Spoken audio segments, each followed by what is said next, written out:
pour ce TP, nous aurons besoin d'une interface 750 ou équivalent. Nous aurons besoin d'une maquette électronique.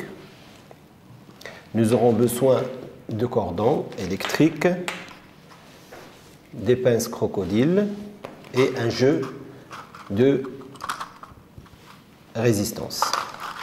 Alors, pour cette activité, nous allons étudier les caractéristiques d'une résistance montée dans un circuit et on va après étudier un ensemble de résistances montées en parallèle et en série et en montage mixte et divers montages.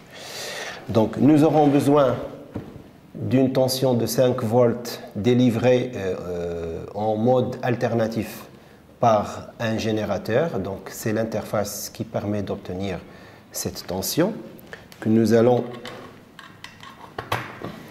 brancher sur notre maquette électronique. Nous aurons besoin de quelques résistances. Je considère une première résistance que nous pouvons facilement identifier par le code de couleur. La résistance que j'ai devant les yeux, c'est orange, orange, noir, ce qui correspond à 33 ohms. J'ai aussi une résistance marron, noir, noir de 10 ohms. Une résistance vert, bleu, marron qui correspond à peu près à 570, il me semble. Voilà, ohms. Donc, nous allons déterminer la caractéristique de chaque résistance et nous allons après réaliser différents montages. Donc, je commence par la première résistance de 33 ohms que je branche sur mon circuit comme ceci. Donc, nous allons ouvrir le logiciel Data Studio qui permet de piloter notre interface et on va aller sur créer une expérience. Ensuite, on va cliquer sur la partie signal générateur.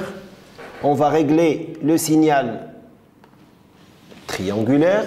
Ensuite, on choisit 60 Hz et une amplitude de 3 volts. Alors, comme je veux représenter graphiquement la tension en fonction du courant, je vais faire apparaître le courant et la tension simultanément. Et je reviens vers mon graphe.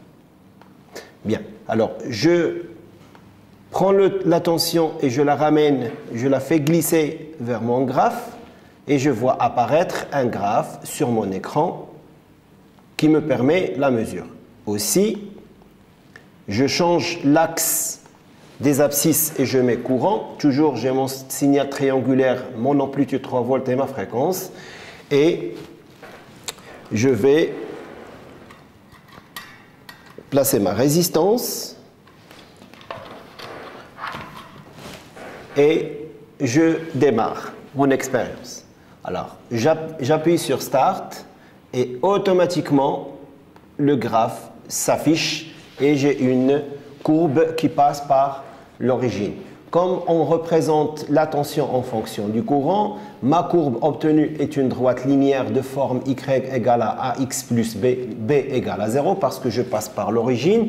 Je vais essayer de déterminer expérimentalement ma valeur. Donc j'ai le choix entre l'outil d'analyse sur le logiciel qui me permet de se déplacer tout au long de ma droite. Je prends 2 points que je peux repérer par XA, YA, XB, YB et je détermine ma pente. Au fait, si la droite Y égale à X plus B, A va être la pente et en comparaison avec la loi d'Ohm, j'aurai petit a est égal à la résistance. Mais j'ai aussi plus simple, je vais essayer d'utiliser l'outil régression et je vais directement utiliser la régression linéaire. Donc, quand j'utilise la régression linéaire, j'obtiens ce petit cadran et j'ai la valeur de la pente qui est égale à 33,3 plus ou moins 0,026 ohms. En effet, ma résistance que j'avais utilisée dans mon circuit, c'était orange, orange, noir et donc c'est 33 ohms. Donc c'est exactement la valeur que j'ai trouvée expérimentalement. Deuxième résistance, c'est marron, noir, noir, ça fait 10 ohms. Je la place sur mon circuit et je vais directement, pour passer d'une expérience à une autre, je vais dans expérience et je vais supprimer les mesures précédentes. Et je fais à nouveau start et j'obtiens ma courbe directement. Je fais arrêter, je laisse la manip tourner environ 3 ou 4 secondes. Donc comme on peut le voir aussi, la valeur trouvée de ma pente, c'est 10 ohms. Je vais passer à la troisième résistance, c'est vert, bleu, marron, c'est 570 ohms.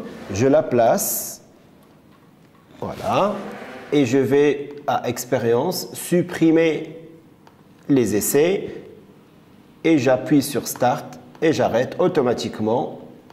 J'obtiens ma valeur de la résistance expérimentalement qui est égale à 571 et c'est exactement la valeur que vous pouvez trouver si vous utilisez le code des couleurs. Maintenant, j'arrive à l'autre partie où normalement, je vais vérifier le montage série. Donc, je place ma première résistance de 33 pour former un circuit fermé.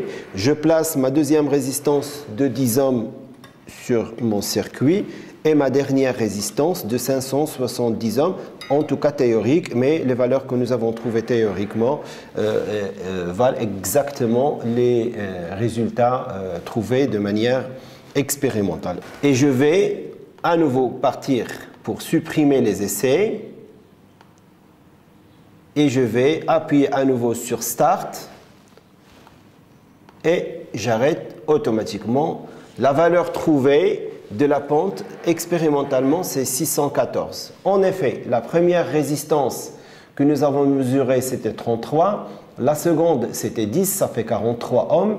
Et puis la troisième, ça fait 570, ça fait à peu près 600 et quelques. Je passe à une deuxième configuration, c'est le montage parallèle. Et je replace mes trois résistances, la première de 33, la deuxième de 10 ohms et la troisième de 570. Voilà. Mais cette fois, je dois utiliser les fils que j'ai déjà présentés pour établir les connexions entre les bornes des différentes résistances en montage parallèle. Et on va passer en mode gros plan pour visualiser le résultat. Je vais sur expérience, je supprime tous les essais et je vais encore appuyer sur Start et automatiquement j'arrête et j'ai une valeur de la pente qui est égale à 773 ohms. En effet, pour calculer de manière théorique pour pouvoir comparer, j'utilise 1 sur R équivalente est égal à 1 sur R1 plus 1 sur R2 plus 1 sur R3. Et si on fait les calculs, ben on va trouver exactement la valeur de 7 ohms ou 7,7 ohms. Nous allons aussi considérer une autre configuration. Et cette fois, nous allons monter les trois résistances dans un montage mixte. Je place R1, R2 en série et je réalise mon montage mixte en associant ma troisième résistance en parallèle avec les deux résistances R1, R2. Et dans ce cas, j'aurai besoin de faire une petite connexion supplémentaire. Et je vais devoir essayer à nouveau l'expérience. Je supprime ma dernière expérience et je redétermine et j'ai exactement une valeur qui est égale à 41,5 ohms. Ça, c'est la résistance équivalente calculée expérimentalement. Alors, pour le calcul théorique, vous savez que dans un montage mixte, si j'ai R1, R2 par série et R3 parallèle par rapport aux deux autres, j'ai 1 sur R équivalent égal à 1 sur R1 plus R2 plus 1 sur R3. Et si on fait les calculs, on peut remplacer et on va trouver exactement la même valeur de 41 ohms.